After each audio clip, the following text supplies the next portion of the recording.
हाय, मैं हूं अभिषेक। आप देख रहे हैं मनी मैटर्स और ये मनी मैटर्स का तीसरा एपिसोड है। आज के इस एपिसोड में हम लोग बात करेंगे कंप्यूटर इंस्टीट्यूट स्टार्ट करने के ऊपर।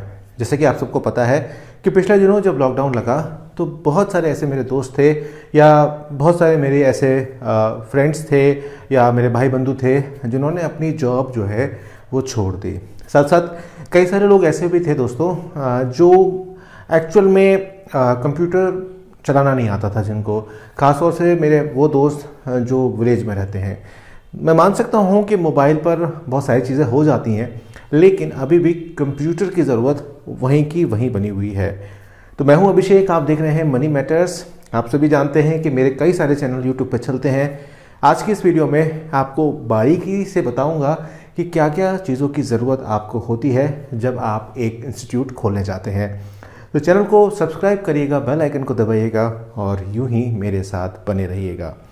देखिए दोस्तों, इंस्टीट्यूट खोलना एक जिम्मेदारी है और आप उस जिम्मेदारी को उठा सकते हैं तभी आप उस इंस्टीट्यूट को खोलें, क्योंकि आप वहाँ पर सिर्फ विद्या का ज्ञान नहीं बांटते बल्कि आप भविष्य का निर्माण भी करते हैं। जब हम एक कंप्यूटर इंस्टीट्यूट को खोलने जाते हैं तो सबसे पहला जो मन में आता है कि बजट कितना हो। देखिए, कंप्यूटर इंस्टीट्यूशन कई तरीके के खोले जा रहे हैं आजकल। अमूमन आप जो अपने घर के आसपास देखते हैं वो एक एंट्री लेवल कंप्यूटर इंस्टीट्यूट होते हैं जिसके अंदर कंप्यूटर की जो बेसिक कोर्सेज होते हैं जैसे BCA तो DCA, PGDCA या DTP, इस तरह के कोर्सेज आपको कराए जाते हैं। वहीं अगर हम एडवांस लेवल पर जाएं तो आपको एनिमेशन सीखने को मिलता है, वहीं आपको प्रोग्रामिंग लैंग्वेजेस सीखने को मिलती हैं। इसके साथ साथ इससे ऊपर अगर हम जाएं तो CCNA और SQL के बहुत सारे कोर्सेज आपको देखने को मिलते हैं। आज हम बात करेंगे बेसिक लेवल की, कि बेसिक लेवल का सेंटर अगर आप खोलना चाहते हैं, यानी कि आप आसपास के जो आपकी कॉलोनी है या आपका जो शहर है, छोटा शहर है, उसमें अगर आप खोलना चाहते हैं तो आपको किन किन चीज़ों की रिक्वायरमेंट होगी। तो सबसे पहले हम बात करते हैं बजट की, कि बजट आपको कितना रखना है। देखिए, आज की डेट में कम से कम 4 लाख के आसपास आपका बजट होना ही चाहिए अगर आप एक अच्छा इंस्टीट्यूट खोलते हैं। आप देखते होंगे कि आपकी कॉलोनी में या आपके सिटी में बहुत सारे इंस्टीट्यूशन खुले हुए हैं, लेकिन उन इंस्टीट्यूशंस में कुछ ना कुछ कमियां आपको देखने को मिलती हैं। कमी सबसे बड़ी होती है इंफ्रास्ट्रक्चर की। इंफ्रास्ट्रक्चर मतलब ये बच्चों के बैठने का स्थान, लैब की पोजीशन, फैकल्टी और साथ साथ फी स्ट्रक्चर। तो सबसे पहले हमें वर्क इसी चीज़ पे करना होगा कि हमें अपना जो इंस्टीट्यूट है उसको इस तरह से बनाना होगा जहाँ पर लोग सहजता के साथ पहुँचे, यानी कि आपने जहाँ पर रेंट पर ली है बिल्डिंग या आपकी खुद की बिल्डिंग है, वो ऐसी लोकेशन पे होनी चाहिए कि जहाँ लोग सहजता से पहुँच जाएं और वो गूगल मैप से भी ट्रेस हो जाए। ये बहुत इंपॉर्टेंट है। अब यहाँ पर लोकेशन कई बार वेरी भी करती है। अगर आपको लोकेशन प्राइम लोकेशन पे मिल रही है, यानी कि शहर के बीचों बीच मिल रही है, तो वो बहुत ही अच्छी लोकेशन कही जा सकती है। वहीं अगर आपको कॉलोनी में मिल रही है तो कोशिश करें कि वो कॉर्नर हो। कॉर्नर के जो इंस्टीट्यूशंस होते हैं वो मैंने देखा, क्योंकि वो 2 वे ओपन होते हैं तो वहाँ पार्किंग की सुविधा भी आपको आसानी से मिल जाती है, क्योंकि कंप्यूटर इंस्टीट्यूशन को खोलने से पहले आपको पार्किंग का भी ध्यान रखना पड़ता है। साथ साथ हम बात करते हैं लागत की। देखिए, सबसे ज़्यादा लागत जो आती है वो आती है इंफ्रास्ट्रक्चर के ऊपर ही। आप लैब में कितने कंप्यूटर रखना चाहते हैं। अब लैब में अगर आप फर्स्ट हैंड कंप्यूटर रखना चाहते हैं तो आपकी जो कॉस्ट है वो काफ़ी हद तक इंक्रीज़ हो जाएगी। लेकिन अगर आप सेकेंड हैंड कंप्यूटर लेना चाहते हैं, आज की डेट में सेकेंड हैंड लैपटॉप और सेकेंड हैंड कंप्यूटर्स आपको ईजिली अवेलेबल होते हैं। अगर आप एक बेसिक कंप्यूटर्स में काम कर रहे हैं तो आप Go2 या i3 तक आप ले सकते हैं, वहाँ पर कोई प्रॉब्लम नहीं आएगी, क्योंकि आपका जो मैक्सिमम कोर्स है वो DTP तक ही जाएगा। तो वहाँ पर आप बेसिक कंप्यूटर्स ले सकते हैं। अगर आप एक नया कंप्यूटर बनवाते हैं तो उसकी कीमत 12 से 15 के बीच में आती है, या आप एन कंप्यूटिंग के थ्रू लेते हैं तो 40 से 50 हज़ार रुपये आपका एक कंप्यूटर बनकर तैयार होता है। उसके साथ साथ एन कंप्यूटिंग में सारे के सारे मॉनिटर्स जो हैं वो कनेक्ट हो जाते हैं। इसके फ़ायदे तो बहुत हैं, लेकिन उसके नुकसान भी बहुत हैं। फ़ायदा ये होता है कि एक ही सिस्टम के ऊपर बहुत ज़्यादा जोर हो जाता है, और जिस दिन वो सिस्टम बैठता है या उसके अंदर प्रॉब्लम आती है तो आपके सारे सिस्टम खराब हो जाते हैं, क्योंकि आधे सिस्टम उसी से जुड़े हुए हैं। फ़ायदा यही होता है कि आपका लागत थोड़ी सी कम हो जाती है और आप आई थिंक 5 से 10 के करीब उससे कनेक्ट कर पाते हैं। अब मेरी क्या राय है? मेरी राय ये है कि आप चाहें तो एक अच्छी दुकान से सेकेंड हैंड कंप्यूटर उठा लें। आप अगर 5,000 का कंप्यूटर भी उठाते हैं तो आपकी 10 कंप्यूटर आपको मिलते हैं जो अच्छे तरीके से वर्क करेंगे और आपको काफ़ी हद तक चीज़ें दे सकते हैं। और इसमें आपके पास ऑप्शन भी आते हैं। आजकल लोग पुराने तरीके से वर्क नहीं करते हैं, आजकल लोग सेकेंड हैंड लैपटॉप्स खरीद लेते हैं और उनको लगा देते हैं, जिनका पावर बैकअप भी ज़रूरत से ज़्यादा ठीक ठाक मिल जाता है। मान लीजिए लाइट चली गई तो आधे घंटे तक वो चल जाता है उनका। तो आप 7,000 रुपये तक का या 6,000 रुपये तक का पुराना लैपटॉप ले सकते हैं। उसमें आपको i3 और i5 तक आराम से मिल जाएगा अगर आप थोड़ा सा भी रिसर्च करेंगे। तो इसके बाद आता है हमारा एसी का खर्चा। देखिए एसी लगाना बहुत मस्त हो गया आजकल, क्योंकि जब आप 10 से 15 कंप्यूटर लगाते हैं तो वहाँ पर हीट भी जनरेट होती है। एक बार में जब वहाँ पे 15 से 20 बच्चे बैठते हैं तो गर्मियों में दिक्कतें होती हैं। तो वहाँ पर आप चाहें तो एक एसी लगा सकते हैं। एसी कौन सा लें? एसी ले सकते हैं आप वोल्टास का, सस्ता पड़ता है, इजीली EMI पे मिल जाता है, आपको आराम से मिल जाएगा, कोई दिक्कत नहीं होगी। 1 लाख रुपए का खर्चा हमने यहाँ पर कर दिया। मतलब ये कि हमने 10 कंप्यूटर लगाए जो 50 से 60,000 के बैठे हमारे, और हमने इसमें एसी भी लगा दिया 40,000 का। एक एसी हम लगाएंगे हमारे क्लासरूम में। क्लासरूम में बहुत ज़रूरी है, क्योंकि आप जब ब्रांडिंग करेंगे अपने कंप्यूटर इंस्टीट्यूट की तो आप ये बोलेंगे एसी रूम से हमारे, और आपको ये देखना पड़ेगा कि आसपास के जो इंस्टीट्यूशंस हैं क्या वो ये फैसिलिटी दे रहे हैं, क्योंकि लोग आज की डेट में चमक धमक पे मरते हैं।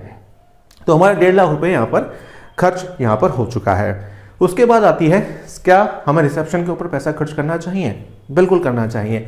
आपको रिसेप्शन पे भी एक रिसेप्शनिस्ट तो आप बिठाओगे ही, उसके साथ साथ उसको एक पावर दीजिए, उसे कंप्यूटर दीजिए और एक प्रोफेशनल आदमी को वहाँ बिठाइए।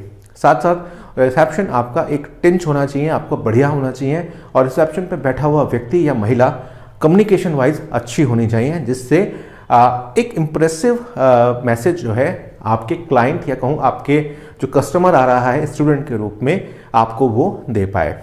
चौथी चीज़ आती है स्टडी मटेरियल। आप क्या स्टडी मटेरियल दे रहे हैं? अगर आप एक अच्छा स्टडी मटेरियल दे रहे हैं तो उसका बहुत प्रभाव पड़ता है। स्टडी मटेरियल जैसे कि नोटबुक्स, कोई बुक्स।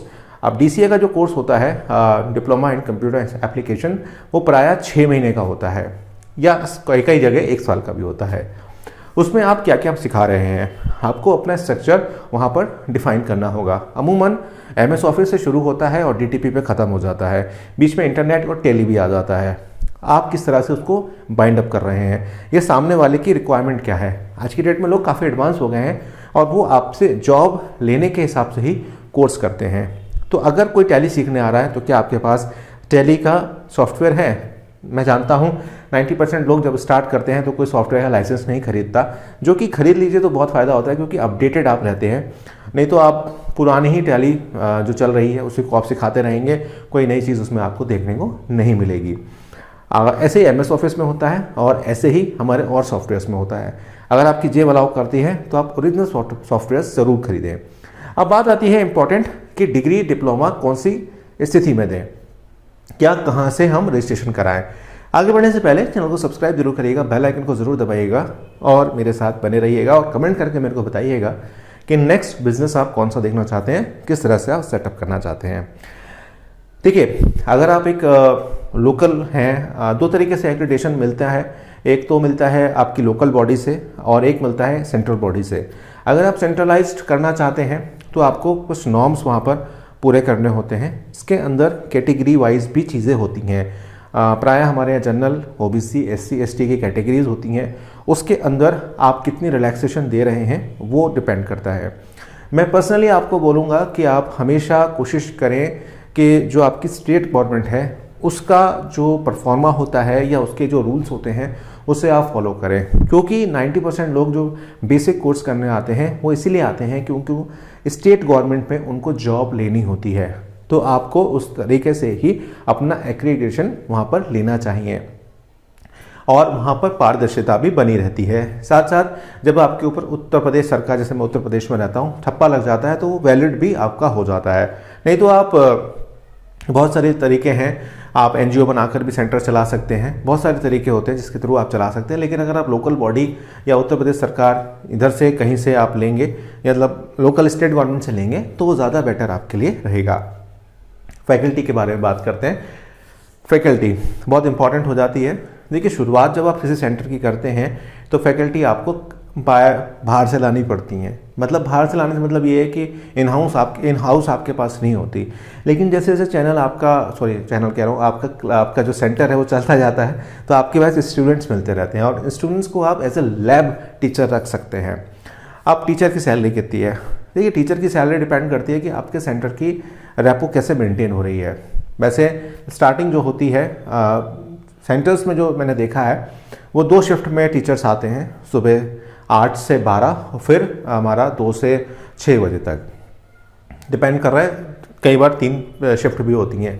और आपने टीचर्स को किस तरह से मेंटेन किया हुआ है। अगर आपने एक्सपर्ट टीचर्स रखे हुए हैं, मान लीजिए आपने टैली का अलग रखा हुआ है, फोटोशॉप का अलग रखा हुआ है, तो पेमेंट बैचेस के हिसाब से होती है या पर स्टूडेंट के हिसाब से भी आप उन्हें पेमेंट कर सकते हैं।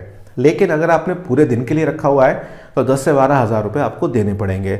ओवरऑल अगर हम देखें, अगर आपने 4 या 5 टीचर भी रखे तो आप मान के चलिए आपके 50 से 60 हज़ार रुपये वहाँ पे खर्च हो जाएंगे। हमारे 2 लाख रुपए खर्च यहाँ पर हो चुके हैं। हमने 2 AC लगा दिए, हमने 10 से 12 कंप्यूटर ले लिए और हमने स्टाफ भी रख लिया। स्टाफ रखने के बाद हमारे पास रिसेप्शनिस्ट बचती है जो पूरे दिन रहेगी। उसकी सैलरी 7 से 8 हज़ार रुपये स्टार्टिंग में फ्रेशर की होती है। एक्सपीरियंस पर्सन रखेंगे तो बढ़ती जाती है। ये मैं आपको छोटे शहर की बता रहा हूँ। दिल्ली वाले ये कहेंगे कि अभी ज़्यादा मिलते हैं, बिल्कुल ज़्यादा मिलते हैं, लेकिन मैं छोटे शहरों की मेंटेलिटी के हिसाब से ये वीडियो बना रहा हूँ, तो इसके हिसाब से मैं आपको बता रहा हूँ। साथ साथ आपको एक पियोन रखना पड़ेगा। पियोन की सैलरी 4 से 5 हज़ार रुपये आराम से होती है, क्योंकि वो आपके ऑड काम्स भी करता है। जैसे झाड़ू लगा दी, पानी पिला दिया, ये सारे काम भी वो करता है। बिजली का बिल कितना आता है? मान के चलिए बिजली का बिल 5 से 10 हज़ार के बीच में आ जाता है आराम से, क्योंकि इतना काम आप कर रहे हैं, 2 AC चला रहे हैं। तो आपके कितने खर्च हो गए? 2,20,000 के आसपास आपके शुरुआत में खर्च हो गए, जिसमें बिजली का बिल और ये जो खर्चे हैं ये आपके कंसिस्टेंट बेसिस पे चलते रहेंगे। अभी हमारे पास कितने बचे? 1,80,000 रुपये हमारे पास बचे। 1,80,000 को आप ब्रांडिंग में खर्च कर सकते हैं। आप सोचेंगे यार इतना सारा अमाउंट क्यों ले रहा हूँ मैं? देखो, शोर मचाना पड़ेगा आपको अपने ब्रांड का। आप जिस नाम से भी बार बार चैनल नहीं निकल रहा है मुँह से, बार बार जो होती है वो एक चीज़ रिपीट होती रहती है। अगर आप एक चीज़ को बार बार लोगों को रिमाइंड कराएंगे, अगर आप एक अखबार में ऐड भी निकलवाते हैं ना फ्रंट पेज पे, 85,000 का तो वही पड़ जाता है। आपको क्या करना है, आपको एक वेबसाइट वहाँ पर जनरेट करानी होगी अपने इंस्टीट्यूट की, उससे आपकी ब्रांडिंग बहुत अच्छी होगी। आप उसके थ्रू भी रजिस्ट्रेशन करा सकते हैं। इवन आप ये भी कह सकते हैं कि अगर आप हमारे वेबसाइट के थ्रू अगर रजिस्ट्रेशन करते हैं तो आपको हम इतने % की डिस्काउंट दे देंगे। अच्छी रेपो मेंटेन होती है। और एंड्रॉयड ऐप आपने जब करा ली तो क्या कहने हैं फिर तो। आज की डेट में अगर आप डेवलप कराएंगे तो दोनों चीज़ें साथ में पैकेज में मिल जाती हैं, जिसकी कॉस्टिंग 20 से 30 हज़ार रुपये आती है। कितने खर्च हो गए हमारे? 2.5 लाख रुपये खर्च हो गए। ये 2.5 लाख ऐसे हैं जो आपको पेड अप करेंगे। अब बचते हैं हमारे 1.5 लाख रुपये।